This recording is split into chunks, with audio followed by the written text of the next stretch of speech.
Hi, everyone. Welcome to another episode of HITSZN. My name's Erica Whitaker. I'm joined by the founder of Hit Zero Media, Nick Henderson, and we're so excited to have you join us for another episode. Hey, yeah, welcome everybody. Hopefully you've enjoyed all the episodes up to now. We've had a really great opportunity to talk to a lot of different people in the cheer industry and around it. It's been really interesting to see all those perspectives. I agree. And because we have such a well-rounded group of people who have joined us, we've had some really cool, interesting conversations that we wouldn't necessarily have had. Yeah, we've really led down a bunch of different directions, which has been really interesting, from parents to choreographers to coaches to even athletes. Cheer moms, cheer dads. Yeah, it's been really neat to see what their perspective is of the cheer world and what their little bubble looks like. I agree. So why don't you tell us about today's guest? So today's guest, I'm super excited, is a D1 cheer owner. He has come from the gymnastics side, and it's really interesting to hear how his background has actually transformed from gymnastics into cheer. So we're so excited to welcome Cory Wooten. Thank you. Yeah, no worries. So we're really glad to have you on HITSZN because as a gym owner, you are completely enthralled in cheer. Yes. But before we go down that route, why don't you tell us how you got to cheer? Growing up, I was a gymnast. I did competitive gymnastics through high school. My first job when I was 15 was gymnastics. I got involved with tumbling and cheerleading a little bit in college, the gyms I worked at. And then whenever I opened this business, it'll be 15 years this year, my partner he was a cheerleading side of things. So we ran that for a couple years, and then things went one way or the other, and then I took over the whole business by myself. And we continued to try to push the cheerleading program inside the gym, but struggled with finding coaching staff. To be able to elevate the program where we wanted to be. And then that's whenever me and my wife, Amber, decided to be more hands-on with the cheer program specifically and started coaching it. That was probably 9, 10, 11, about 12 years ago now. Wow. Wow, that's crazy. So what was it like seeing, you had been around gymnastics your whole life. You had been around that kind of style and that scoring system. What was it like trying to take that into cheer? Early on, it was very difficult. And in gymnastics, everything has a value and rating kind of system. Early on in cheer, it was not like that. You had levels, but there was no rubric like there is now. It was very throw what you can, what you will, as much as you can. So it's just more fluid. Right. Nowadays, I think with the rubrics and stuff, it makes it a lot more similar to what we were doing in gymnastics before. So that's interesting, right? Because a big hot topic that we always hear about on the podcast and just in general for cheer is the scoring, right? So it's just like the subjectiveness of scoring, but it sounds like they made progress from doing nothing from a rubric, from a divisional standpoint, to what we have today. Do you think that there's hope that we can get the scoring to be less subjective and more directive? It's hard when you have something that involves creativity and the artistry of what choreography is, to put a quantitative number on it. So I feel like you're still going to have that aspect in the score sheets, but I feel like there are certain areas that can be tightened up in the score sheet to make it easier to determine the value of, say the pyramid sections, it's typically up to they have drivers and stuff, but ultimately to get that 4.0, it's up to the judges on the stand. There's no definite difference between a 3.8, 3.9, and a 4.0. It's just up whatever they feel that day. Yeah, and then you've got showmanship too, which, you can't really put a fine number on showmanship. Who can say I out-showmaned? Showman? Who can say that I outperformed better than you did or you performed better than me? That's a subjective number, but it just gives a little bit of hope that maybe things can continue to progress as time goes on to just really increase the sport as things are getting more and more difficult. And I'm sure that's something that you've probably seen over the years of things that they have been throwing 10 years ago versus what they're throwing together today. I think the order of the skills of what they've done and refined every single year has helped in determining how we start from scratch with low levels and tumbling classes and build through. We've actually tailored our program to mimic some of the same levels in our recreational side of things. So when a child is coming in, you mentioned as they're building a program, you're building a program, an athlete. What are you looking at when they are just starting? Like what are the foundational things that you're looking at to help them kind of grow into what you want them to grow into? Well, I think the hardest thing for a kid to learn is the tumbling aspect. I mean, most of the time we have a new kid come to the gym and they're interested in cheerleading, we say, get in a tumbling class. We can assess you there. We break them down skill-wise and focus in on that because that takes the longest part. You can teach the stunning and the performance stuff a little bit easier, faster than it takes for a kid to learn how to flip around and not fall on their face. Yeah, the tumbling skills, especially now, like I feel like younger kids, the younger you get into it, maybe you could talk about this, the younger you get into it, the faster you can progress. Do you think there's correlation to that or no? I think it's all individual based. Yeah. I mean, I have some kids that pick up skills really quick when they're young. I have some kids that start older. Guys, typically, if they're older, they will pick up some of the flipping skills faster because they're stronger and stuff. I feel like it's very dependent on each individual kid, but there's a lot of times kids hit plateaus in the process, and especially when they start young, like really young, they'll progress to a certain point, and then they're going to plateau for a minute before they break through to the next level.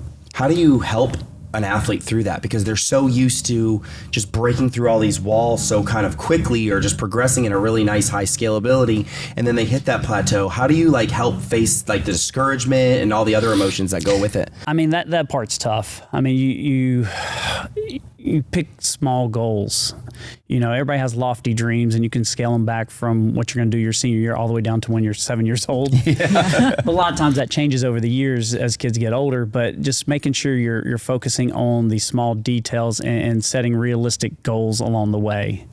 Moving from a level 1 to a level 2 is not bad, but then to top out at level 2, there's much more skills, and then you get to 3, and 3's, kind of similar to 2 as far as the number of skills. But once you hit level 4 is kind of a beast. There are so many skills and varieties and combinations of stuff that level we found takes a long time to get through. Yeah. And how do you keep your athletes motivated? I know one thing, obviously, with ATA, they are known for their tumbling. Can tell you, I've heard it from parents, I've heard it from other places. ATA is known for their tumbling. How do you keep them kind of moving and keep them motivated to keep moving when they might plateau? Every kid's going to have different strengths. Some kids are front tumblers, some are back, some can do whips, some can't. You find their strength and keep pushing their strengths while you're still trying to bring up their weaker side. We want them to all progress at the same rate on both sides of things, but that doesn't always happen. So sometimes when you hit that plateau and a kid is not getting that next level skill, you may move them okay on trampoline. We're working a little bit higher level, but while floor, we're still trying to build up to catch back up. In the end, for us, we want the kids to be well-rounded tumblers, like from top to bottom. That gives our choreographers much more freedom as far as moving kids around the floor because they can all do what needs to be done, wherever they're going. And that's something that we heard when we spoke with Lewis of Eyes on You Choreo, is he mentioned that when he was speaking with us that he likes to be able to have that flexibility of saying, hey, you might not be a strong jumper, but you're a strong front and back tumbler. I'm going to put you in the tumble pass and put a stronger jumper in the back, or whatever the case may be, to be able to play with that. But when you get to the point where you've only got 5 people with great back tumbling and only 2 of those have really great front tumbling as well, it really starts to strain on what they can do with the choreo. Yeah, it makes it much more difficult. It makes choreography much longer. Yeah, for sure. So let's go back to kind of the beginning. So you started off in gymnastics as a gymnast yourself. Yes. You went and then started a gymnastics gym, and then you brought and integrated into the cheer world. What was that like your first, second, third season of having a cheer gym? It was rough. I mean, honestly, early on we had, I think the first year me and Amber took over, we had like 2 or 3 teams, low levels, not much experience or knowledge. There weren't as many resources for us to learn from. So it's more of, calling other gyms, hey, who do you use for choreography? Who do you use for music? And getting it, and then nothing against those choreographers and music people at the time, but as opposed to what I know now, it was still not the same level. Right. It wasn't until we became a D1 gym and got put in touch with a higher level of quality choreographer and music that it really elevated. That first year we were D1, we got introduced to a variety of choreographers, and that's what opened up our eyes right there. Seeing the way they put together the routines and the skills they put together and their guidance on, okay, this is what you need to have to make the team successful. It started shaping when we did our tryouts, how we picked kids and what our focus was based on what the choreographers were telling us they needed. So they were almost really the driving force of that success. They definitely helped a lot in our learning curve. And I feel like, so we were this past weekend, we were in Atlantic City at Spirit Cheer, and part of Hit Zero, we have our ambassadors. And so they're floating around all over the place. And we had an ambassador there from Buffalo performing. And I thought it was really nice. Her parents and her and some of her teammates came and watched some of our teams. And as many people already know, Hayden and Zoe, they both cheer here at ATA. And they were blown away by the choreography. Like, they made several comments about the choreography. So it's interesting to hear from you how much everything kind of centers around the choreo, and it really separates and really sets you apart from the others. Yeah, I mean, the choreography is the most important part for us. But it's still just the tool. Like I said, it's like we got a map with the choreography. This is what you need to have, and then we build it from within with our tumbling classes and how we run practices and stuff to make it fit that map of what the choreographer wants. That's wild. So what is it like from a gym owner to go through choreography week? You know, we can appreciate it as parents. We can appreciate it as parents, the craziness, and especially through Hayden and Zoe, they can appreciate it. But what is it like kind of on the backside managing everything? I mean, between managing schedules for space on the floor with our other functions going on in the gym, I personally don't like to shut anything down. We'll keep stuff rolling no matter what's going on in the gym. It's very, very difficult because you have to take care of the choreographers. You make sure they can get here, feed them, house them, whatever you need to do with that. Make sure they're happy while they're here. If they need a coffee run, we go get a coffee run. Stuff like that. It is definitely. It is so much more than just, okay, they come in. Athletes come in for their 4-hour blocks and then leave. For us, it's basically 24 hours a day for the week or two that the choreographers are here. Just completely analyzing, talking, regrouping, making changes. In initial choreography, not as much of that as it is just make sure we're on the right track. As a choreographer sees our teams for the first time, they're formulating a plan and an idea. And then just taking what they say, and that kind of helps us shape down the road too. Are the teams picked right? Do we have the right parts that we need on these teams? Do we need to adjust things? Stuff like that. And then whenever they come back again, because we do it in 2 different stages, a block and shell routine, and then they come back for fluff and dance.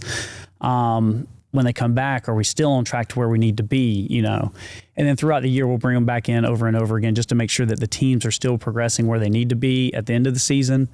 And also, where do we need to be for next year? So for the block and shell, are you already thinking about summit and end of year celebration, stuff like that when you're making the routine, or is that not even a thought at that point? I mean, that's a thought at tryouts. Well, we pick the teams based on the end of the year coming up. Yeah. We do not pick kids for teams with the hope that they will get a skill that season for that team. We pick the kids based on what they have currently at tryouts. And our goal for them over the course of the year is to build beyond that to get to the next level. So when they get to choreography, they have the tumbling they need. They know the stunts they need to do. They can focus on that stuff a little bit easier without stressing and worrying. It's not like let me try that one more time. Yeah. It's the consistent aspect of, yes. I know consistency is a big one for me, and consistency and efficiency in the gym is just huge for me. Yeah. So how do you select your coaches? How do you hire your coaches to make sure that they're modeling the same thing that you want out of your gym? Hiring coaches is difficult. I can imagine. It's hard to find coaches. I mean, the nature of cheer in general is, your practices are 2 hours twice a week. you're trying to find somebody that's going to want to work a part-time job. Yeah. For the most part. Yeah. I mean, and I don't know how many people have moved away to go work a part-time job, but that's not good. Private lessons help balance out that kind of thing. For a lot of our coaches, we like them to have a cheer background and knowledge in it. The training process, we do a lot of coach shadowing, on the floor. Like I can't think of a time where we've had a coach come in and we just gave them a team right out the gate by themselves. They've always had to work, with another more experienced coach that was on the team.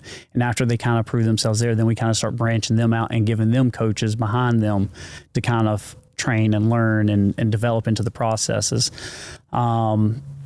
Most of our program tries to follow the same format, between the teams, based on, what Amber's doing with her teams and stuff, and something similar based on the age appropriateness of and levels and stuff. Does doing the shadowing really help with your culture that you're trying to build within the gym as a gym owner, and really making sure that those coaches are coaching in the way that you would want to personally coach them? You would hope so, but it all depends on the individual. Are they actually paying attention and taking in what you're saying? Do they fully believe in the methods that you're trying to do?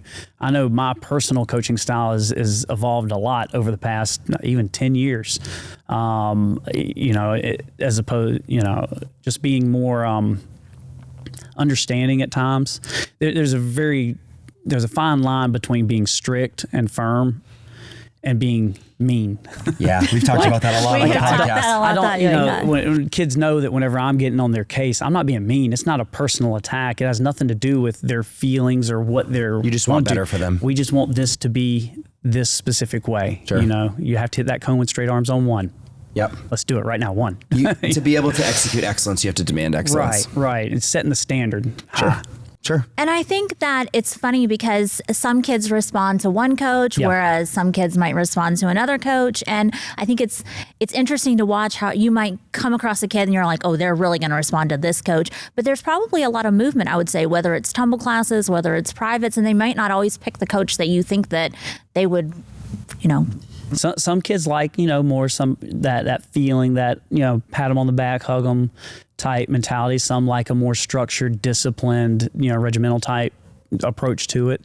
We like to try to keep coaches with different personalities. We want them to bring that forward as long as they're maintaining within the same systems that we have kind of set up and to help them help the kids progress. It gives them that flexibility with staying in that standardization that you're looking for to be able to kind of provide that consistency across your program. Right. And that's kind of one of this past season, I shifted over down more into the youth and lower levels to help guide them to get them ready for that junior age group to be able to handle, working with Amber and Kathy and some of our other coaches at that level, because the demands are a little bit higher as you get up in age group and expectations get higher with older kids. I don't expect a 6-year-old to respond the same way I would a 15-year-old. So let's talk about that. You prepping and getting them ready to go. How do you tackle that? Like, how do you look at that from I've got these youth age athletes, I've got to prepare them for this junior level set of expectations. What are some things that you do that are age appropriate that start to prepare them for that? We do a lot of like the warm-ups and the drills that we do with the older kids. We break them down into smaller parts for the younger age groups. An older team may be able to go straight into the jump motions, pretty quickly and not have to stop. Whereas a young age group, instead of using an 8 counter, I might just count it out. And we're just going to hit that one like 15 times before we go to the 3, and stuff like that, and breaking it down a little bit smaller. It takes also just remembering which age group you're working with. A youth 1 group, those kids are new to cheer. You can't walk in there with the same expectations you would for a senior 1. They will look at you like deer in headlights. No, they will fall apart. So it's like, just remembering they're new to cheer, they're new to what they're doing, and just reinforcing the basics and going slower.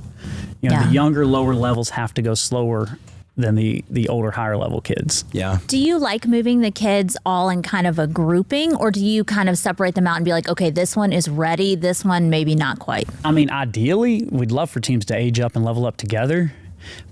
That rarely happens more than 2 years. Like sometimes you'll have between year 1 to year 2, a whole group will move together. By year 3, some of those kids are starting to outpace the others, and they'll have to move and break apart. There are very few kids I've seen that have stayed together all the way through, like as a whole group. So I know that, owning a gym, everybody thinks this is just like the easiest thing in the world, right? Like they probably come to you and be like, well, why is Cory doing it this way? I'm just going to go open my own gym. It's super easy. What would you say the top 3 things for you as a gym owner that going into becoming a gym owner, you didn't realize you would face that kind of changed the trajectory? All the behind the scenes work. When we first opened, it was great. It was kind of easy. I walked into the gym. I was like, wow, this is my gym. This is awesome. After several years in, all the behind the scenes work, and it's the little things. It's doing payroll. It's, something broke in the gym. Well, you got to go fix it. Being the janitor, vacuuming, cleaning, doing all the other stuff, then worrying about hiring. You have kids, staff that are leaving and going away at the end of the school year, replacing them, and all those things that are not coaching. Yeah. Yeah, because at the end of the day, athletes and coaches walk out the door and they're done. They wipe their hands. But you walk out the door and you're coming right back in the door. Yeah, usually, yeah. Out the door to go home to work some more and then wake up, do it again. Yeah, and just keep going. It never stops. So on that train of thought, never stop, you actually are one of the program owners that owns a program with your wife. Yes. What is that like? Because let me tell you, the word in my house would be divorce. Honestly, it's we each have our own roles in what we do and how we do it. And we're on the same mindset. So, a lot of the cheer direction as far as her teams and what she does and how she does, that's her. I'm just there. I'm the reinforcer, the mouth to go talk to the parents about it, stuff like that. So it's honestly, we get in very few arguments actually related to gym related stuff, just because of the fact that we're on the same page. Do you think that doing that together really kind of portrays this culture for the gym that, hey, we're in this together as a family? Do you think that has any weight on people's decisions to come to the gym? I think the fact that we are, even as owners, so hands-on from top to bottom makes a big difference. Many people that I've talked to that have come from other programs and stuff like that, and they've come in, taken a tour, and I've shown them around, talked to them, and explained how we do things and why we do things. They appreciate that they're not just a number or just some random face that comes through the gym, that we genuinely know and care about every kid from tiny novice to senior 5. It's just one of those, we want to see all of them develop. And I say this all the time in a lot of my meetings. When I look at kids on average in a 3-year increment, and it constantly evolves. And still, they come in as a youth 1. I'm looking, okay, youth 1, let's get our level 2 skills. Maybe we'll be youth 2 next year. And then we can be a J3. And then we evaluate it the next year. Okay, they made youth 2. Great. We're going to go J3. And they may push for J4 before they get out of junior age group, and look at them in terms of that. And it's never what are we doing just this year? It's always, we're going to do this year, we're going to do this next year, and then the following year, with the ultimate goal for them to get to the highest level that they can get to. Yeah. Yeah. What is it like marrying the gym owner side to, you have a daughter in the program now? Sienna's our youngest. I mean, before her, my oldest was in cheer, and my son, he was a gymnast. It's always difficult, I guess, coaching your own kids. Try to avoid it as much as possible. But we love the fact that she enjoys it, and she'll keep doing it as long as she likes it. For me, I don't really, she wants to be a cheerleader, that's great. She wants to be a gymnast, that's great. She wants to play soccer, she has to do cheerleading. So, I mean, because soccer schedules and cheerleading schedules, they do not match. It's cheer, nothing. So, it's we joke, but it's fun. It's, I like seeing her grow. I like seeing her enjoy it. She came up to me the other day, told me she did a round off back handspring by herself. Oh, and I was like, okay, show me. It was crazy, but she lived and made it. Did you say that wasn't long enough? I try. You know what? I don't try to critique her too much unless she's actually on the team or in a class that I'm working with. Yeah, I can imagine that can be tough, playing role of dad and coach. Yeah. A lot of times, and I try not to talk cheer with her. I mean, she's 6. Yeah. 7, whatever.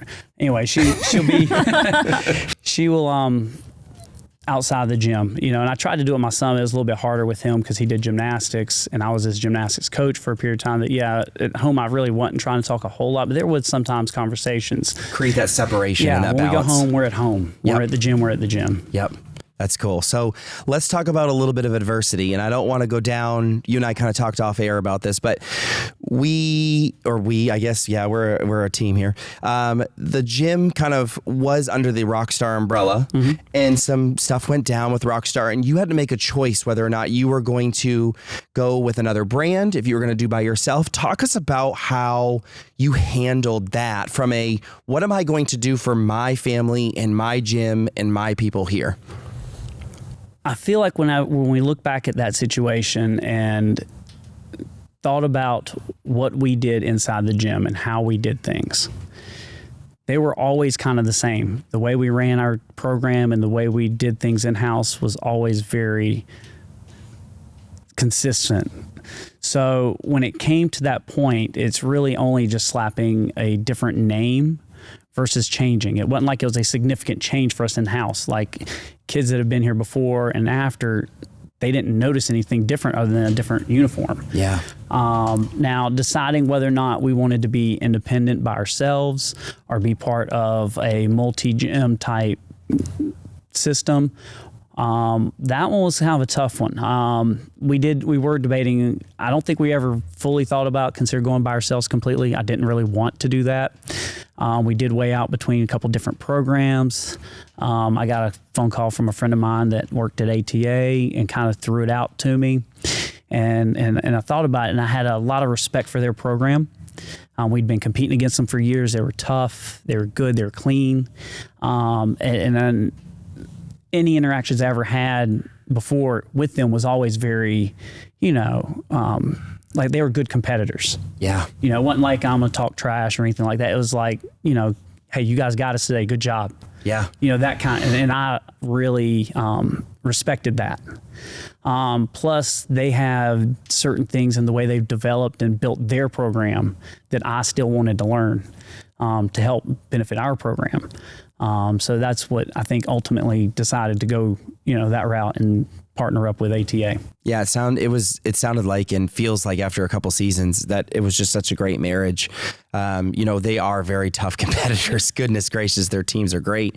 And it looks great and it probably feels great to be one big family, but have your own separation as well. And creating that consistency that really helps, right? So it doesn't provide, it's just a different name, like you said, a different uniform. It's still the same core values that you stick by. It's just a different direction as far as that goes. What was it like to try to integrate a program that was already kind of up and running on both sides to create one big culture? Do you do cross events? Is it something that you want to continue to see? I mean, it's something that's still fairly new. I mean, I know we've been, was it 2.5 years? Yeah. 2.5 years now. It's still something new. There's still a lot of working together, figuring out different systems. This past year, we did a camp down there where they're 5 and 6 teams. We bring coaches up, pretty much on the regular every month or two into the program to provide some continuity between the two. So I'd love to see it keep growing. I mean, one of the things I remember before when we were a different program was there was a lot of communication between all the gym owners and the people in charge of coaching stuff. So there were always a lot of resources. If you had a question, hey, I need a grip. How do you do this? What's a good grip for this? And boom, you'd get it quick. Because there's just so many people there to pull a knowledge to draw upon. I feel like we will start integrating a little bit more stuff between seasons and stuff. It's just hard when you get in the summertime, people want to take breaks, and then you get the, short 8-week summer. Yeah. Yeah, that 50-week cheerleading season. We know something a little bit about that. A little bit. What is, you mentioned you are still wanting to learn and you're still wanting to grow.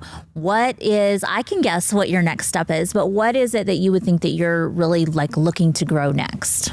Well, I mean, every year we place, like I said, we're looking at everything 2 and 3 years at a time. I'm looking, okay, well, what levels can we have next year? Certain age groups and stuff.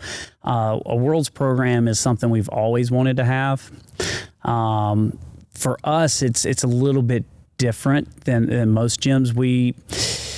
We do not like to enter a competition unless we know we have a shot at winning. So we have not wanted to jump into that world's arena just to show up and say we have a world's team. Check a box. Yeah. Right. So we've taken our time with it. Maybe we've moved a little slow. I don't know. But it's taken a long time to develop kids, there's some of the kids that we're looking at for next season that have been with us since they were tinies. And next season they're finally getting to that level 6 range of skills and tumbling and stuff to where we feel like we can build that program now. Yeah. You're not putting like the cart before the horse. No, you really want to make sure no. that team is solid, right. competitive. I want to show up to Worlds and know that I have a shot to make finals and to finish top 3 and do well, not just go there just to say it and be out after prelims. Right. It doesn't do anybody any good. It doesn't do any confidence to the athletes, yourself, the program, nothing. Yeah. So when we think about Worlds and we think about Summit and we think about Regional Summit, what is your favorite end of the year celebration? Well, I mean, to be honest, I've only been to the Summit, so this has to be the Summit. Yeah. What about Summit just makes it so special? I think that it's just the magnitude. It's the excitement. It's the energy level when you're there, when you're walking around the Wild World Sports Complex, and the cheerleaders are everywhere, and everybody there is good. There are no slack teams. There is no easy path. It's just you just have to be the best you can be every time you step on that mat, and do a little bit better each day. Yeah. What would you say for your teams that are going to Summit or even maybe Regional Summit? What would you say your goals for those teams are this year? I mean, to win. Winning's always a good goal. Right. I would really like to see every team, if we can get in there and we hit, because I'm a firm believer if we hit and we do the best we can do, we can finish top 3. A win would be great, but that depends on the judges that day, how they like our choreography. Do they like our dance? Do they think we performed enough? A lot of variables. There's a lot of variables in there. So the only thing we can control is ourselves and how we put our stuff on the floor. Yeah. After that's in the judges' hands. But, honestly, last season at Summit, 6 teams went, 4 made finals, all finished in the top 6. That's good. It's, I was hoping top 5 for all of them, but we're right there, 5 and 6. So, I mean, in our Regional Summit teams last year, I think they were like second. Yeah. So, I mean, I'd love to see them stay up there and keep pushing and be challenging for any team that's going to come to those competitions to know when they see us on the roster that, hey, it's going to be tough. Yeah, I know sometimes as parents, we look at the roster and we're like, oh, we see those teams.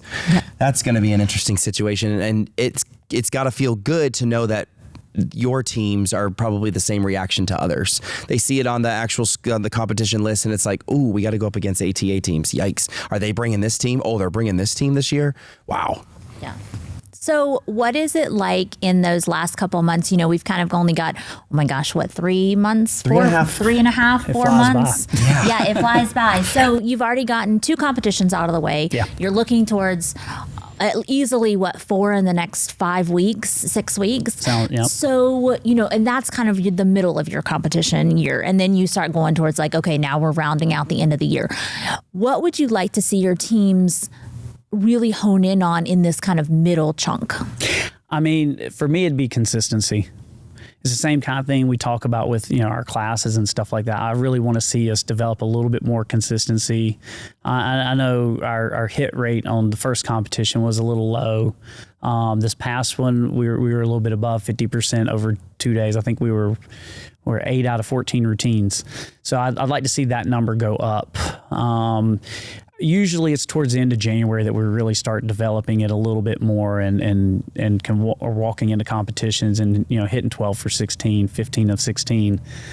So that's kind of what I'd like to see moving forward. So hitting each day is definitely a top priority for you. Right. I mean, and I tell the kids this, you can win, that's great, but you dropped a stunt. You had a bobble. We didn't do a tumbling pass. I don't care so much about the winning the jacket as I do about putting out a great routine. And being clean. Yeah, not an average routine, not a moderate routine. I want a great routine every time we step out.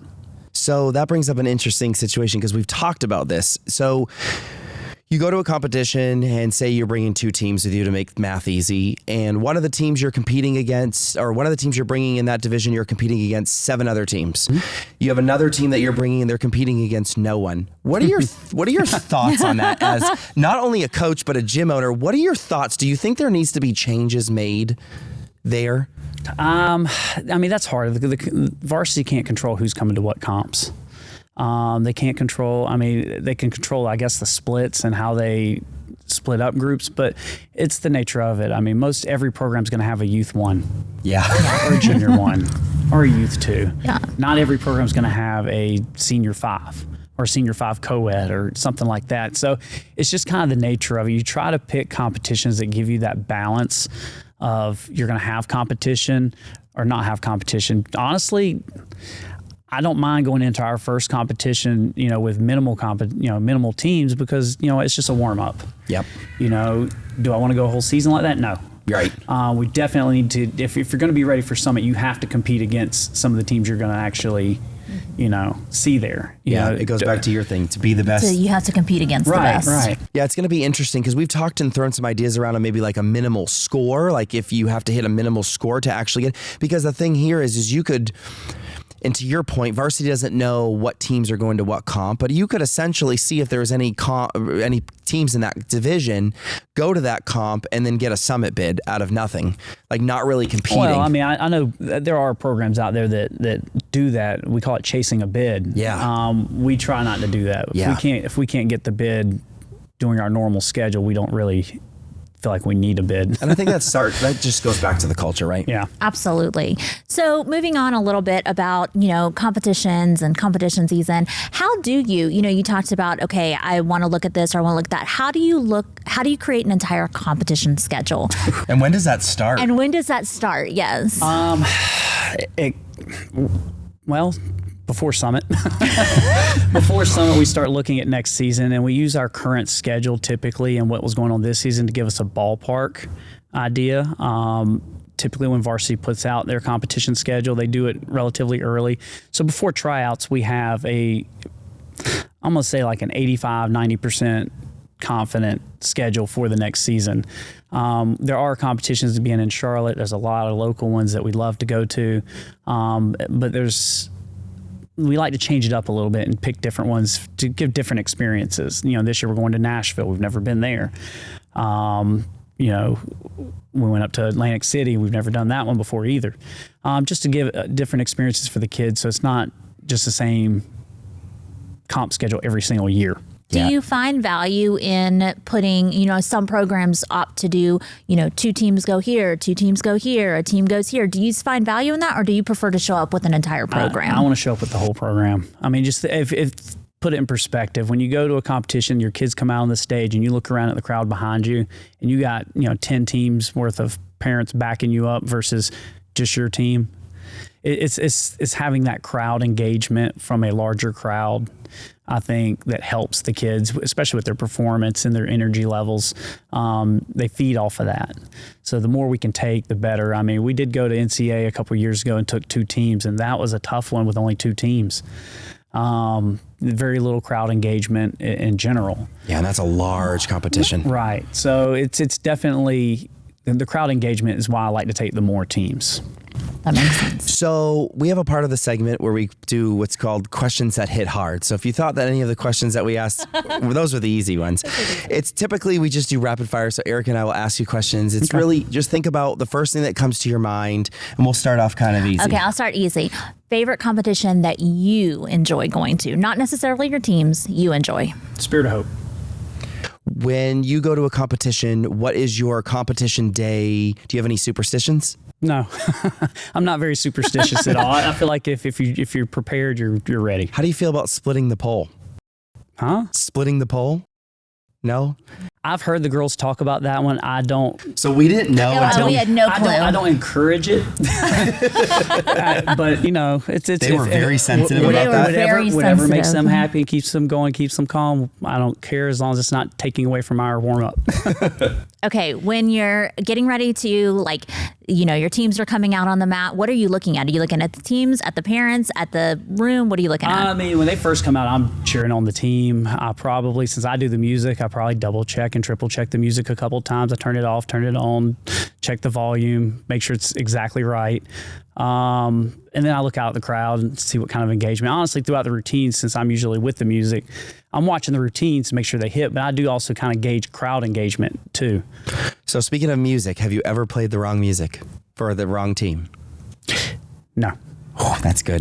I always get so nervous when coaches or whoever's deemed for music. I've only had, I'm going to have to knock on wood or something. I've only had one music issue when I've been playing music, and it was something to do with the music system and the chord. The music cut off in the middle of the routine.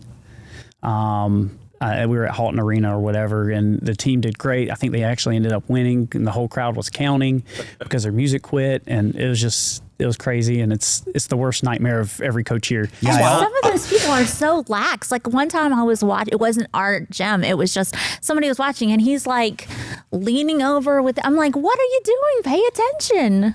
Our coaches, I'm the one that does the music because they all freak out about doing the music. Yeah, I would get really nervous. I always look over and see what they're doing, and I'm like, they're either very calm and they just walk up. I love when some coaches, and I don't think you do this because I remember hearing a story. You use an iPod, right? Yes. Yeah, I love when coaches go and they plug in their iPhone, no. and I'm like, you are asking for trouble. No, I did that on purpose to iPod because it's not going to get a phone call. Not going to get a text message. Nothing. Yep. You can just play it. Yep. Okay, who's up first, you or Amber? In the morning for a competition. Really? Yes. Oh. Whatever time she gets up, I'm up at least 15 minutes before that. What is your favorite division to coach? That changes. That changes. Like, I mean, I really do like the younger, lower levels. Like, I'm having a good time with the prep, the Mini 1 prep this year. Bless their little hearts. They're little. They learn fast. They take corrections. That team in particular takes corrections very easily, very quickly.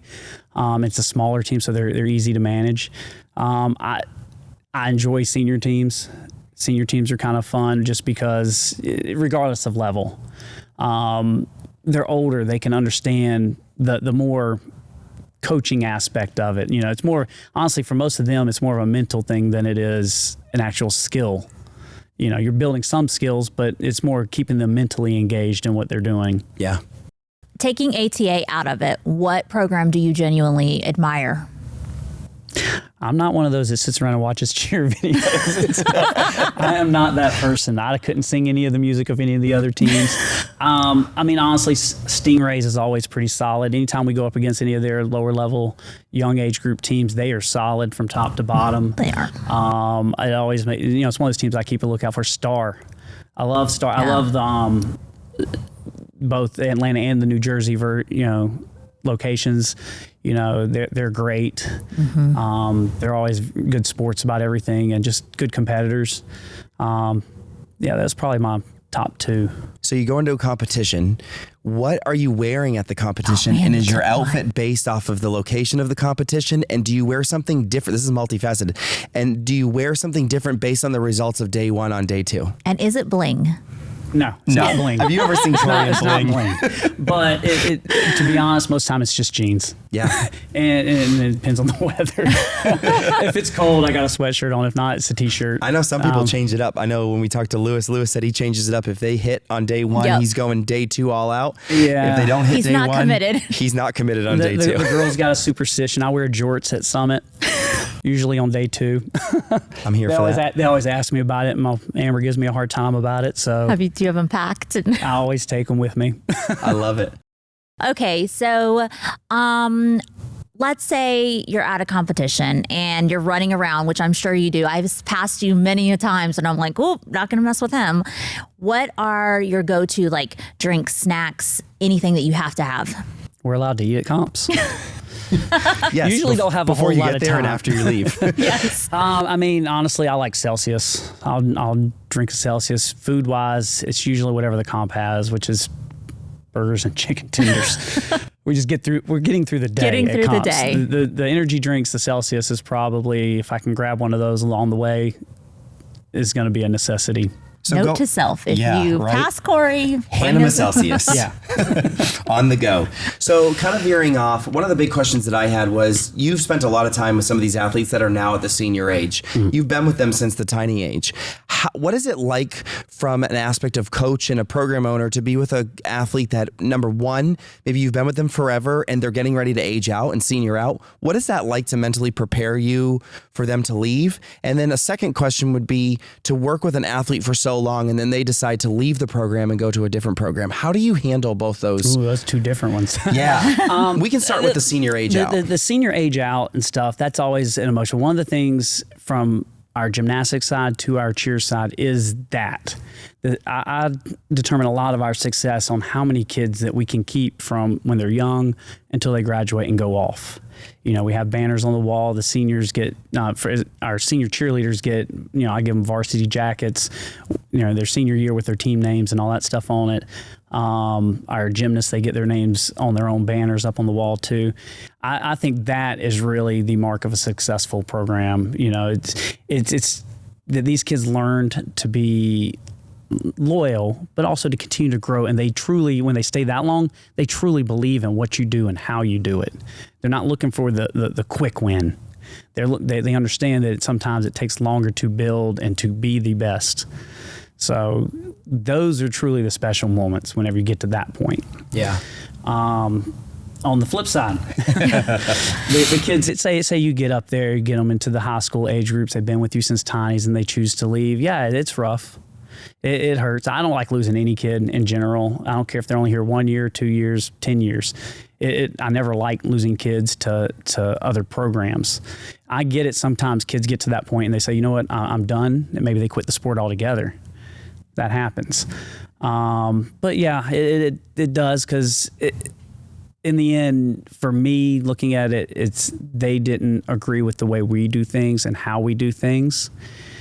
For whatever reason, and maybe they saw another program that they feel will give them that. That's their choice, their stuff. But yeah, I mean, anytime you put that much time and energy, I mean, you're talking years, and we see them, you know, 4 to 10 hours a week on average. A lot of these kids, and spend a lot of time with them. So let's talk parents. Yes. What is it like? I know you're probably on the receiving end of a lot of, whether it's questions, whether it's, I have been known to be pleasantly persistent, opinionated, how do you deal with all of the above? Oh, okay. Something I heard, and it wasn't that long ago, I actually heard this, that every parent just wants what's best for their child. So if you enter into that conversation with the parent, whether or not I agree or disagree that is what they are wanting, my job, we put a product. You know, you're coming to this gym because you saw us at a competition and you liked what you saw. You come into our program, we show you how we do it. You know, this is what we do, this is how we do, this is why we do it. We do a lot of parent education. So it's, I feel like if you get to that point and parents, we'll say, being argumentative, they don't agree with you. Well, that's fine. They don't have to agree. But I'm not going to change who we are and how we do based on the dynamic of, say, a parent's opinion. Because I wouldn't go to a doctor and tell him he's wrong about the surgery he's about to do on me, and you know, I can do it better. Right. But it's the same kind of concept for me. It's like we spent a lot of time making mistakes along the way and learning from those mistakes and improving our processes and getting better at what we do. And all we do is ask the parents to trust us that we know what we're doing. Because to be honest, it's your child. You want the best for your child. We want the best for your child too. It does us no good to go out there and fail. From a coaching standpoint, from a child's psychology standpoint, from a business standpoint. You know, if we go out there and fail all the time, what's my business going to do? So, I mean, it's all got to be operating in that mindset of we need to do what's best for the child to be the best and keep operating in that manner and being consistent with it. Inconsistency is the worst. Yeah. And I'm sure it's difficult when you're in that type of situation and you might see something different than what the parent wants to see, or you might see we something. Always disagree. There's always parents that disagree. My child's this level. My child's that level. My child's a flyer. Your child is 6 foot tall. She's not a flyer. I mean, it's just, it's the nature of it. It's tough. It's tough as a parent, right? I mean, you are a parent. So I'm curious, do you argue with yourself about what you want best for your daughter within the program? I try not to make decisions on that. I'm the one that's trying to hold her back. Amber has her on a senior 1 team next year. That's perfect. I love it. So what would you say your top 3 tips are, or top 3 things that you would want to tell parents as from a perspective of a gym owner that could help? And it can be whatever you want, but what are 3 things you feel as a gym owner should portray to a parent, whether it's somebody coming into your program, already in your program, left your program? I feel like if every parent, no matter what program you're in, look at the program, look at the coaches, look at what they think, the way they do, and not just what they say, but how they do it too. If you agree with that, and that's what you want to do, then be part of it, be fully engaged with it. If it's not, it's okay. Go find the one that is what you really want it to be. And in the end, support your kid. Not every practice is going to be great. Not every class. There's going to be mistakes. There's going to be tears. There may be injuries. Your job is just to support your kid. Give them that hug, because the coaches, they'll tell them when they do good, but they're going to point out the negative too, because that's the way they get better. And kind of like I try not to talk cheer or gymnastics with my kids at home. Sometimes parents need to do the same, just because I feel like that separation, it makes you a parent and less of a coach, because a lot of times parents try to step into that coaching role with their kid because they're trying to help their kid get better. But just remember that they're already getting that in the gym. When they come out of the gym, they don't necessarily want to get that at home too. That's really great advice. It is good advice, because this is a funny story. Yesterday, my daughter cannot get an aerial, and she's on her tumble mat, and she said, "Can you spot me for my aerial?" And I said, "Absolutely, I cannot, because you're gonna break your neck. Cory's gonna kill me, and that's not happening." Yeah, it's crazy. Some of these girls just eat, live, breathe cheer. And as a parent, I can speak for myself. It's tough. It's really tough to support that, but also provide boundaries, because, you get some of them, they'll just literally dive in and they're thinking that they can do whatever they need to do wherever. I had one ask me last week, when the gym's closed, is there a way I can get in the gym to do extra stuff? Yeah. I told him, I was like, no. Yeah. I was like, sometimes these closures are good for you just to rest. Let your body rest, let it recover a little bit. Take it easy. I don't close very often. No. And when we do, it's for a reason. Take the time to rest and maybe, rejuvenate, Yeah, I think resting is really important from an injury preventative for their mind. I mean, we're just always on the go. As we joked before earlier in the thing, it's a 50-week event. Yeah, we're on about a 3-month stretch. It's crazy, but it's fun. I mean, it really is fun. How do you separate time at comps for your family away from the program? At comps? Yeah. Do you see your family at comps? He's like, that doesn't exist. My family's with me at the comps cheering. Right.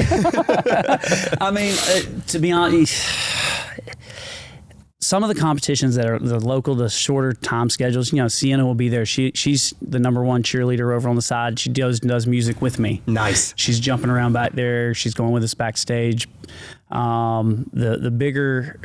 The bigger comps, the longer schedules, the cheer sports, we don't take her with us. That's too much. I don't blame you. That's rough. Our 4-hour sessions are okay. When you start getting to 12-hour days, that's rough, because you have to get up early and do it the next day. Yep. To be honest, it takes me a minute after the comp's over to kind of decompress and stuff. And then typically, Amber will go back, read through some score sheets. We'll look at score sheets, maybe watch videos, not talk at all, because it's all the loud music in your head all day. You just kind of want some quiet. Overstimulated. Yeah. What's your number one pet peeve at a competition? Like, it could be something someone says to you, something someone does to you, a way a person looks at you. No, I mean, I feel like I'm very schedule oriented. Mm-hmm. So time is very important to me. If I say we're leaving at 9:10, Don't come to me at 9:10, say you got to go to the bathroom. We are leaving at 9:10. So being on time and being on schedule, which that I see that factor into when we're in warm-ups. If the team ahead of us isn't moving on time, I'm over there by the mat going, it's time to move. Let's go. Yeah, because it's going to affect you. Right. And balancing out the number of teams we have over the course of a competition, time is the one thing I don't have.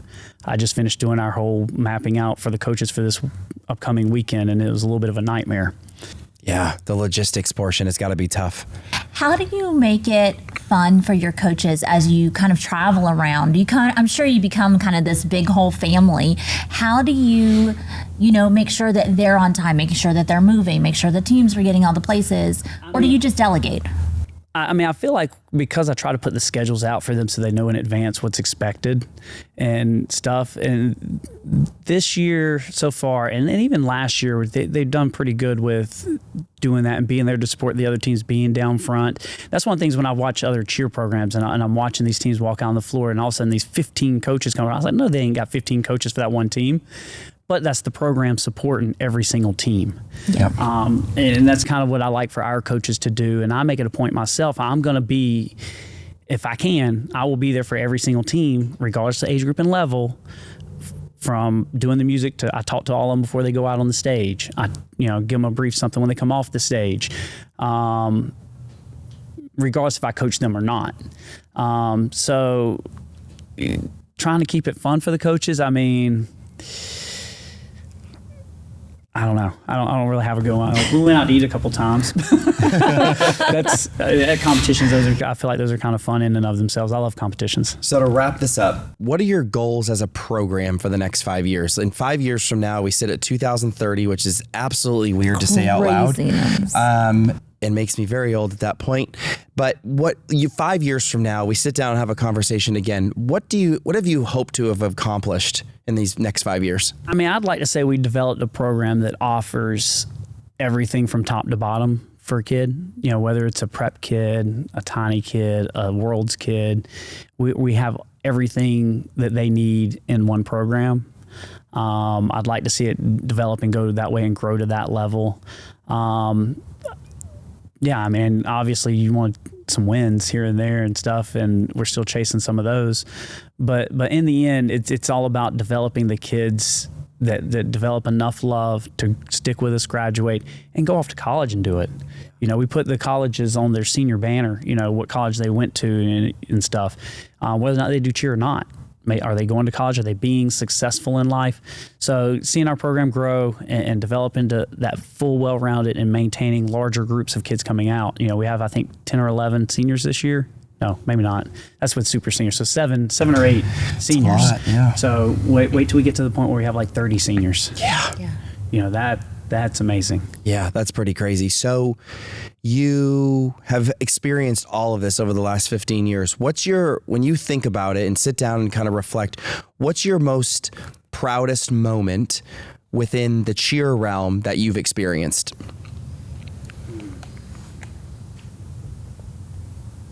That's a tough one. I know, because proudest moment. I mean, honestly, 2023 was a really good year for us in cheer. 2 teams finished top 5 or top 3 at Summit. That was a pretty good year, but I really feel like it comes down to like the banquets at the end of the year, and it goes back to the seniors. It's my daughter graduated at 20 and she was a cheerleader in our program. Yeah. So some of the kids that have been with us from the start before we were D1, we were still D2 and struggling, that stuck with us.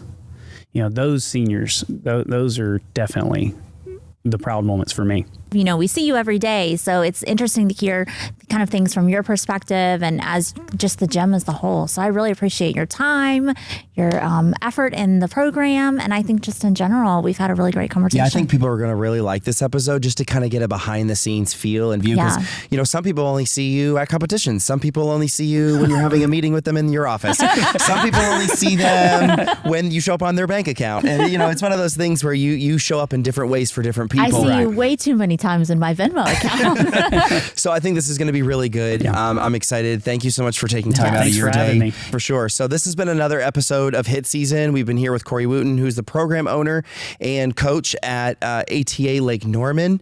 We wish you guys nothing but success, and we'll see you guys next time on the mat.